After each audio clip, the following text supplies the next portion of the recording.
on ne peut pas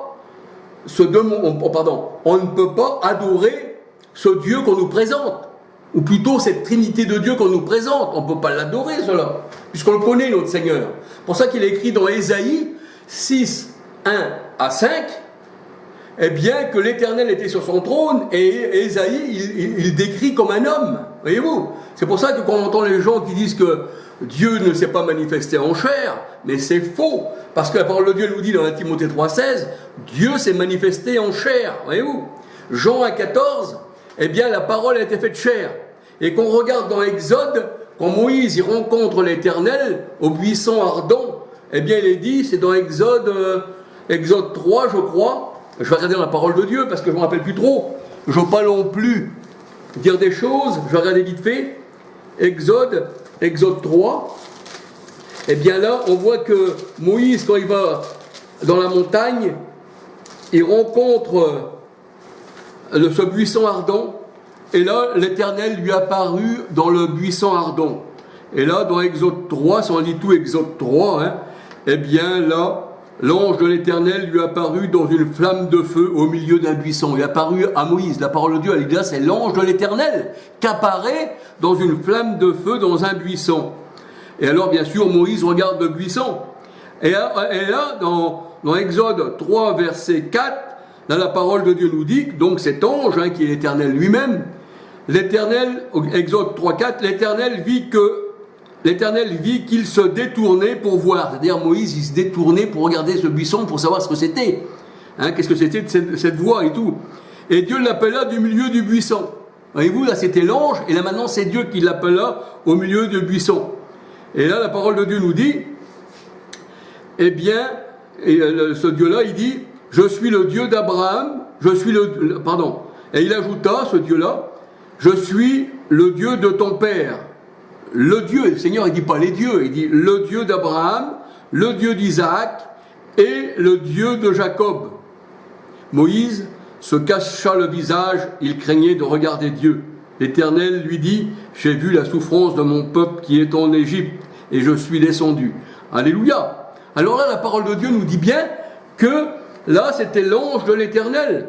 Et l'ange de l'Éternel, eh bien, il se présente toujours comme un homme, comme il s'est présenté, eh bien, à la mère et au père de son sang, dont les juges, alléluia.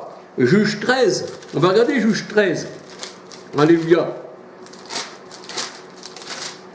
Juge 13, alléluia. Alors, Juge 13, à 3, Juge 13, 3 à, enfin, on va regarder, à 23. Alors là, la parole de Dieu nous dit dans Juge 13, 3, l'ange de l'Éternel apparut à la femme et lui dit, c'est-à-dire là, il lui parle, l'ange de l'Éternel, à la femme, Manoach, un père de son sang, il lui dit, eh bien, tu vas avoir un fils. Alors la femme alla dire à son mari, un homme de Dieu est venu vers moi. Il avait l'aspect d'un ange de Dieu, un aspect redoutable. Juge 13, 6. Là, on voit que l'Éternel se présente encore sous la forme de Dieu. Et celui qui dit que Dieu, que le Fils n'est pas Dieu, qu'il n'est pas Emmanuel, Dieu avec nous, la Bible, la parole de Dieu nous dit que c'est l'esprit de l'Antichrist. Alors il faut faire attention. La femme alla dire à son mari, un homme de Dieu est venu vers moi, il avait l'aspect d'un ange de Dieu, un aspect redoutable, mais je ne lui ai pas demandé son nom. Alors, Juge 13, 8, Manoach fit cette prière à l'Éternel, ah Seigneur, que l'homme de Dieu que tu as envoyé vienne encore vers nous. Dieu exauça la prière de Manoach et l'ange de Dieu va encore vers la femme. Là, il est parlé de l'ange de Dieu, parce qu'à chaque fois qu'il se présente dans la chair, on dit que c'est un ange. Comme Jésus, alléluia, il disait celui qui m'a envoyé, bien que c'était l'Éternel lui-même. Jésus, il parlait à la manière d'un homme pour se faire comprendre. Alléluia. Alors voici l'homme qui était venu l'autre jour vers moi, m'est apparu. Manoach se leva, suivit sa femme et alla vers l'homme. Elle lui dit, est-ce toi qui as parlé à cette femme? Il répondit, c'est moi.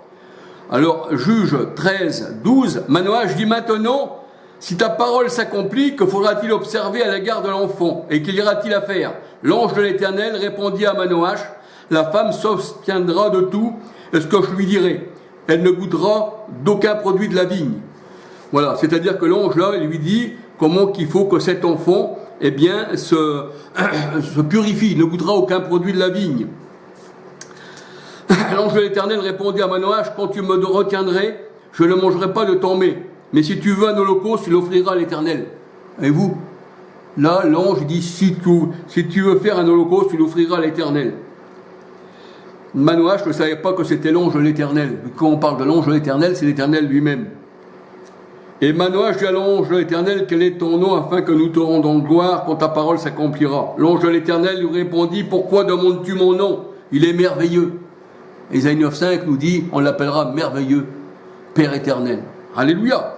Alors Manoach prit le chevreau, l'offrande, et fit un sacrifice à l'Éternel sur le rocher, mais là il s'opéra un miracle. Là, si c'était pas le Seigneur qui faisait ça lui-même, voyez-vous, là il s'opéra un miracle. Pendant que Manoach et sa femme regardaient, comme la flamme montait de dessus l'autel vers le ciel, l'ange de l'Éternel monta dans la flamme de l'autel. Il a agréé le sacrifice et il monte dans la flamme de l'autel. À cette vue, Manoach et sa femme tombèrent sur la face contre terre. L'ange de l'Éternel n'implorait plus à Manoach et à sa femme. Alors Manoach comprit que c'était l'ange de l'Éternel. Et il dit à sa femme, nous allons mourir car nous avons vu Dieu. Là, il ne dit pas, nous allons mourir car nous avons vu un ange, mais qui n'est pas du tout Dieu, mais un envoyé d'Éternel qui ne serait rien du tout avec l'Éternel. Voyez-vous, un peu comme le Seigneur Jésus-Christ. Sa femme lui dit, si l'Éternel avait voulu nous faire mourir, il n'aurait pas pris de nos mains l'holocauste et l'offrande. Voyez-vous?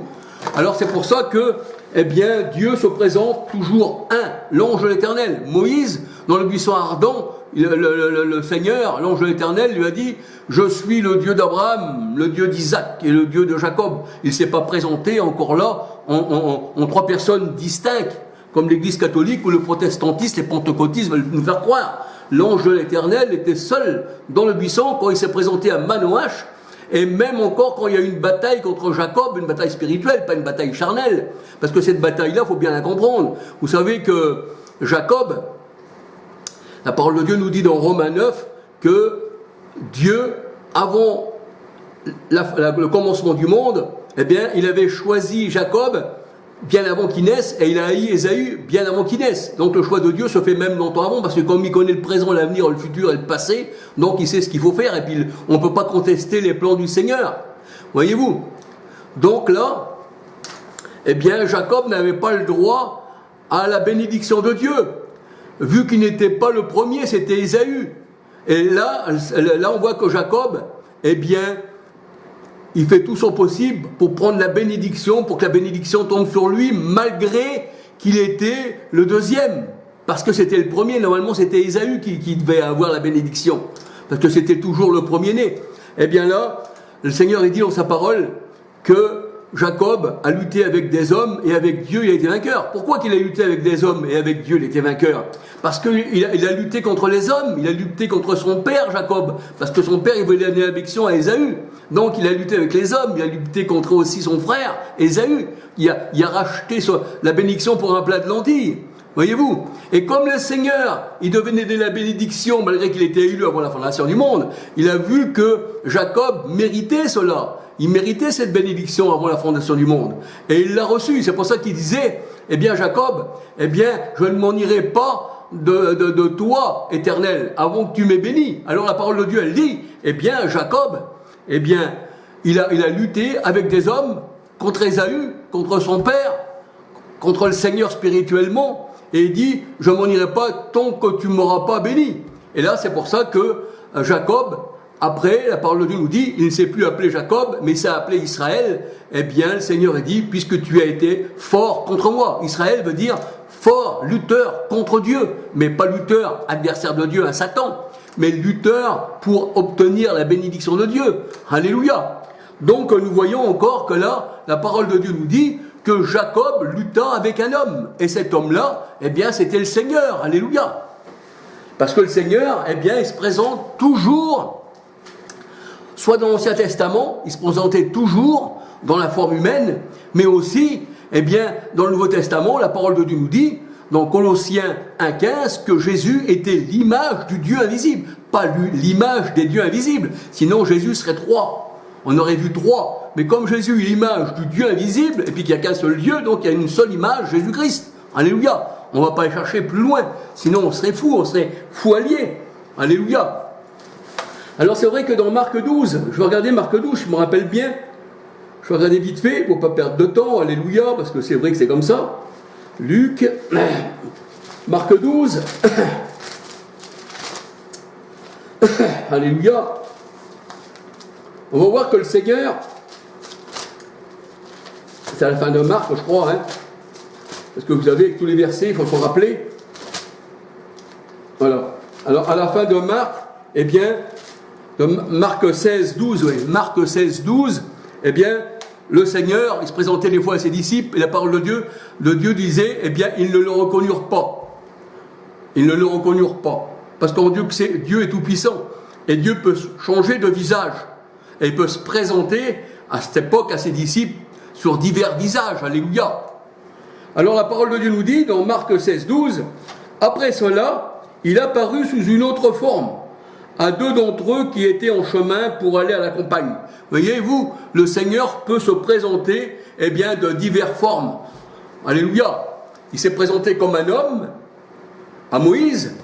Il s'est présenté dans le Nouveau Testament, alléluia, à ses disciples.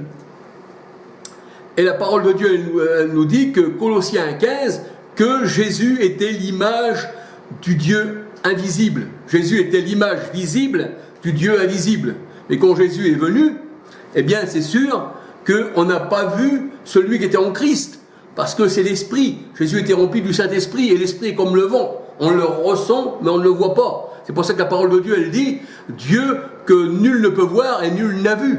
Voyez-vous? Donc on ne pouvait pas le voir. On ne peut pas le voir, parce que le vent non plus ne peut pas le voir. Mais même si on ne le voit pas, on ne peut pas dire que le vent n'existe pas. C'est comme une douleur qu'on ne voit pas, on ne peut pas dire qu'on n'a pas mal, malgré qu'on ne la voit pas. Alléluia. Donc là, le Seigneur, eh bien, il s'est présenté dans une image d'un homme, comme un vrai homme, Dieu Emmanuel avec nous, Matthieu 23. Et c'est pour ça que la parole de Dieu, elle dit, il s'appellera Jésus, qui signifie Dieu sauveur, Matthieu 1, 21. Et la parole de Dieu, elle dit, dans Ésaïe 35, 4, 5, 6, que ce sauveur est venu lui-même nous sauver. Mais nous sauver de quoi? Eh bien, nous sauver du premier péché d'Adam, qui par Adam, le Seigneur avait mis un esprit d'égarement sur les hommes, un esprit de fornication, un esprit d'adultère, un esprit d'égarement, un esprit de servitude.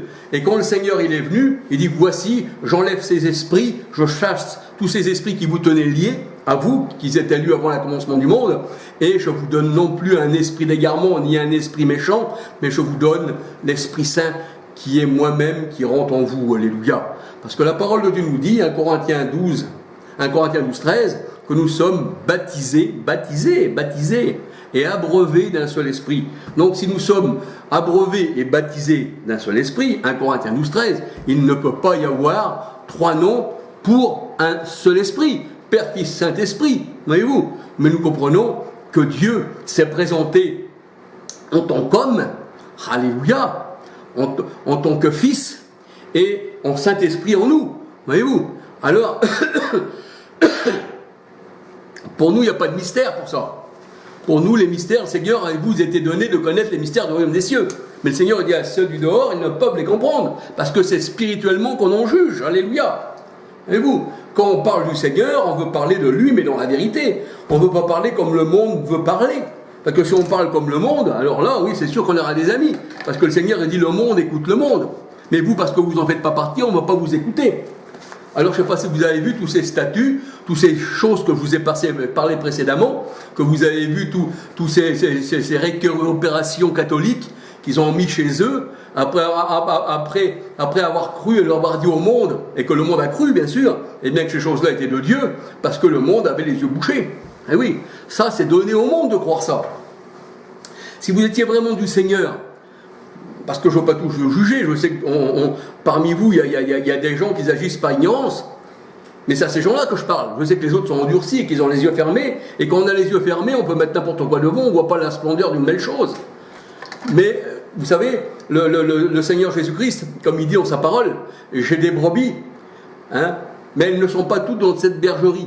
Mais le Seigneur, il dit que à sa bergerie, eh bien, il va chercher ses brebis, il abandonne les 99 et il prend celle qui est dans le trou, là, dans le fossé de la destruction, dans les sectes. Et vous, moi aussi j'étais dans les sectes, je vous l'ai répété, je vous répéterai encore, mais je ne suis pas sorti de moi-même. Il n'y a pas un prédicateur qui m'a dit à l'oreille, vois-tu Charlie, ce que tu sais là, c'est moi qui te le dis. Ça c'est l'homme qui parle. Oui, on peut parler comme je vous parle là aussi, alléluia.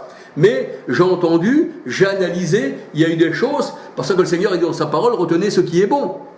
Il y a des bonnes choses que j'ai récupérées, qui étaient très bonnes, aussi bien dans toutes les sectes, parce que je sais que dans toutes les sectes, il y a une seule chose qui est bonne, oui. Moi, s'il y a un curé qui vient, et puis qui me dit, que Jésus est le sauveur, parce qu'ils le disent les curés, ça, mais ils ne le font pas. Voyez-vous, tout est faux. Ça, c'est l'adversaire qui fait ça. Il vous fait croire des choses, il vous cite quelques paroles, et ces paroles-là sont bonnes, mais il vous cite aussi des autres paroles qui ne sont pas bonnes. C'est pour ça que le Seigneur, il dit, on doit examiner toutes choses, et le Seigneur, il dit, s'il y a quelque chose de bon, retenez-le, retenez ce qui est bon. C'est ce que nous dit la parole de Dieu. C'est comme moi, là, aujourd'hui, je vous parle, je vous ai montré des photos, je vous ai montré des choses qui viennent, d'Égypte, récupérées par le Vatican, et puis ensuite, comme cette Trinité de Dieu que je vous ai fait voir les photos et tout, ça c'était pour la gloire du Seigneur que je vous fais voir ça, afin que ceux qui voient ça, qu'ils se disent oui, après tout, ça vient pas de Dieu. Parce que vous savez, comme les catholiques disent, qu'ils ont une révélation que Dieu était droit, et puis que les protestants aussi disent qu'il y a une révélation parce que Dieu est droit, alors je peux dire en vous présentant ces photos que je vous ai fait voir, que les païens ont eu cette révélation aussi. Alors étaient-ils remplis du Saint-Esprit pour avoir cette révélation, alors que le Seigneur dit que l'homme spirituel juge de tout, et qu'il n'est jugé par personne. Mais le Seigneur dit l'homme charnel, pour lui c'est une folie de connaître la parole de Dieu. Et si on lui explique la parole de Dieu telle qu'elle est, même avec des images que vous voyez dans leurs yeux, là ils peuvent voir ces images-là, que j'ai fait voir, toutes ces choses-là, tous ces statues, tout ça, et que j'explique, ça sera une folie pour ceux qui périssent, dit le Seigneur. Voyez-vous ? Parce que pourquoi le Seigneur, lui, il ne veut pas qu'on fasse ces choses-là. Le Seigneur, il veut que dans notre cœur, il se fasse une séparation, parce que tout est au niveau du cœur. La nouvelle alliance, c'est le cœur. Et regardez, si vous voulez donner la peine de regarder dans la parole de Dieu, dans l'Ancien Testament, au Nouveau Testament, vous verrez que le Seigneur, il parle toujours du cœur. N'ayez pas un cœur méchant. Circoncisez vos cœurs. Vos cœurs sont remplis de méchanceté. Heureux les cœurs purs. C'est de l'abondance du cœur que la bouche parle. Vous avez un cœur méchant, un cœur rebelle. Ne déchirez pas vos vêtements, qu'il dit le Seigneur, déchirez vos cœurs. Alléluia. Pourquoi qu'il dit ça, le Seigneur? Parce que le Seigneur le dit dans Marc 7, 14 à 23. C'est parce que c'est ce cœur-là qui est méchant et que le prince de Tyr, le roi de Babylone et tous les hommes qui ont été en orgueil, leur cœur les a fait tomber. Et oui, tu as dit en ton cœur, je monterai au-dessus de Dieu, je serai Dieu. Un peu comme le pape qui se dit vicaire du Christ. Mais le Seigneur ne s'est jamais fait porter comme le pape. Il ne s'est jamais fait porter comme une idole. Parce que vous savez, les idoles, les processions que je vous ai fait voir, dans les images précédentes, qu'on retrouve chez les catholiques, repris du paganisme. De toute façon, catholique, paganisme, c'est pareil, il n'y a rien qui change. Mais c'est pour faire une différence comme ça, pour que vous compreniez. Ils sont portés, les idoles. Mais vous avez vu, le pape, il est porté aussi. Puis il fait ça avec 3 doigts. Comme ça. Alors il présente aussi une statue, une idole, avec soi-disant un Jésus crucifié. Et vous savez, ce Jésus crucifié, qui représente le pape, alors que c'est une idole, pour moi c'est pas un Jésus crucifié, ça ne représente rien cette idole. Ça c'est du bois selon l'imagination de l'homme. Mais ça, eux, les catholiques, ils aiment bien voir ce Jésus crucifié qui reste en croix, parce qu'il est resté en malédiction. Et avec ce Christ en croix en malédiction, ils bénissent les foules.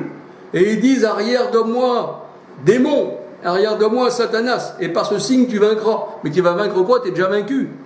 Parce que ce que tu fais là, ton idole t'a tué. Quand tu es avec ton idole, le Seigneur a dit, tu me tournes le dos. Le Seigneur a dit, les adorateurs d'idoles n'hériteront pas la vie éternelle. Ah oui, tant que tu es sur la terre, tu te crois invincible.